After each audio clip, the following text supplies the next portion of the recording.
TV Crazy Man here. Today we talk about the forgotten 70s superhero TV series, Lucan, a man with powers given to him by his strange upbringing. In this video I'll look at facts, goose, guest stars, and compare this show to other popular TV series of the time, and see if we can piece together why this interesting superhero show failed. You tell anyone else about this? No. Lucan is a 1977 to 1978 superhero TV series with a lot of potential that just wasn't given a chance to really grow. Lucan, a man who was raised by wolves as a boy, exhibits powers beyond those of normal men. Might be dangerous. He could turn into a wolf. It's ridiculous. Each episode, he manages to either catch some bad guys or help out strangers. He roams the country, much like David Banner did on the Incredible Hulk TV series. Lucan debuted, though, a few months earlier than the Hulk. Of course, the idea of a hero traveling the country while being constantly pursued was most famously done first by the TV series The Fugitive. As a child, Lucan was given into a research institute to raise, an institute that initially does not want to give Lucan up to allow him to look for his parents on his own, even though he's 20 years old.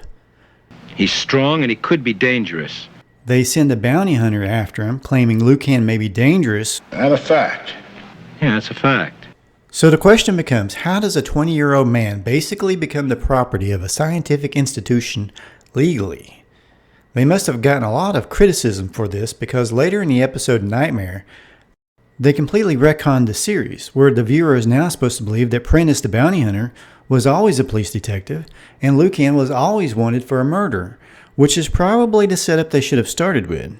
Another item shared by Lucan and David Banner was those glowing eyes. David Banner's eyes would glow green when transforming into the Hulk. Lucan's eyes would wolf out when he was exposed to danger. Lucan possesses great athletic and acrobatic skill. He was a little like Spider-Man of the Woods. Which reminds me, TV Spider-Man had glowing eyes as well to represent his spidey sense. He could run much faster than the average man and had a way with animals, even appearing to communicate telepathically, sort of like Aquaman, a power shared by the man from Atlantis. Well, at least when it came to horses.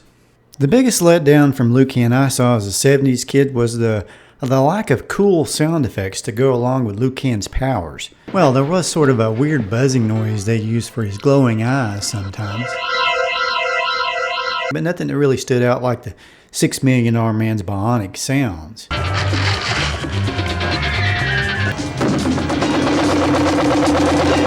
Of course, the $6 Million Man didn't start off with those great sound effects. That came later on in the series.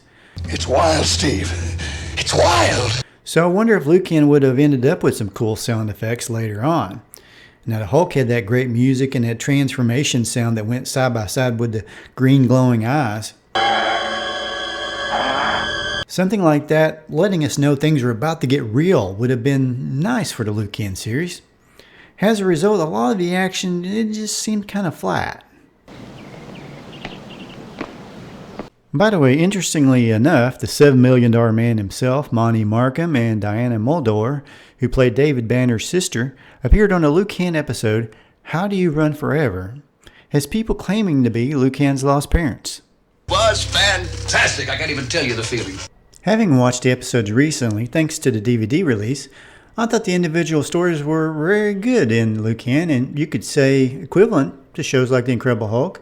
The lack of continuity in the overall premise had to hurt the show, though, and the biggest issue was failing to really commit to Lucan as a full-fledged superhero. I mean, they wanted to ground it in reality while still holding on to the sci-fi elements, but I think they should have kept the stories grounded and went all the way with his powers, turned up the fun dial, with the sound effects and a bit more action and maybe a bit more of an explanation of said powers might have been in order as well.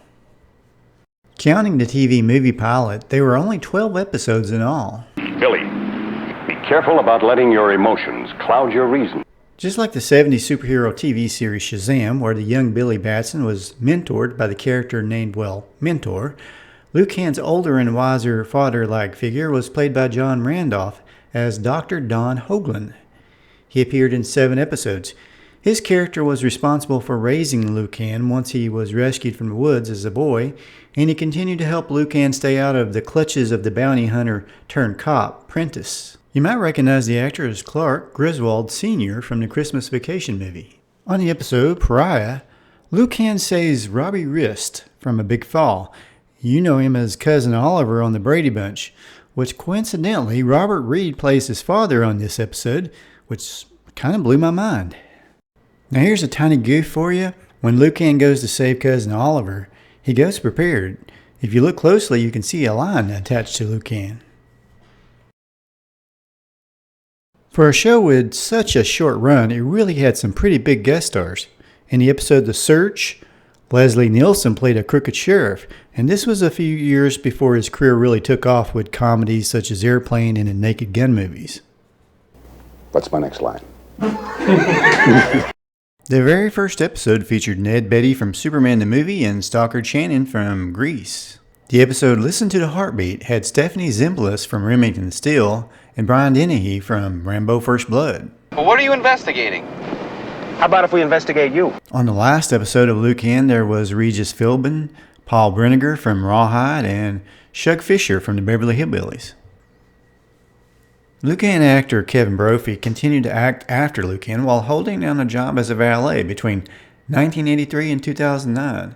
He appeared on an episode of Love Boat, 3 episodes of Trapper John M.D., an episode of Aftermash, a few other famous shows and low-budget movies. In 2012, an interesting twist occurred when a fan of his work died and left half of his estate to Brophy. Sadly, Brophy died in 2024 from cancer. He was only 70 years old and had been fighting cancer for 10 years.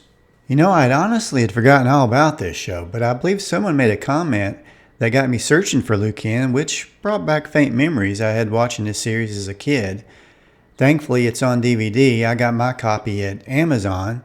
You know, it's funny how you can remember seeing certain scenes, but at the same time, these episodes were like brand new to me.